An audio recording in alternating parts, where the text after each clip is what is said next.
Hey everyone, today I'm diving into some intriguing news about an announcement from President Donald Trump. On February 3, 2025, Trump signed an executive order to establish a U.S. government-run sovereign wealth fund. Yeah, you heard that right. The U.S. might be getting into the game of sovereign wealth funds, a move usually seen in smaller nations with hefty natural resources. So what's this fund all about?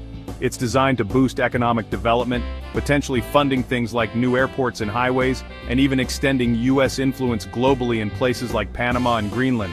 But here's the kicker. One of the potential uses of this fund? Buying TikTok. Imagine that. The U.S. government possibly owning one of the biggest social media platforms out there. Now, you might be wondering, how is this fund going to be financed? While Trump has kept most details under wraps, he did hint that tariffs could play a role. Other countries often use taxes on natural resources, financial transactions, and carbon emissions to finance their funds. So the U.S. might be taking a page from their playbook. The management team for this ambitious project includes Treasury Secretary Scott Bessent and Commerce Secretary nominee Howard Lutnick. They've got 90 days to come up with a solid strategy for the fund's operation. And the timeline?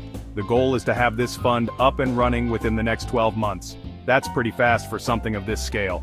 Now let's talk about some examples. Norway boasts the largest sovereign wealth fund, with over $1.7 trillion in assets.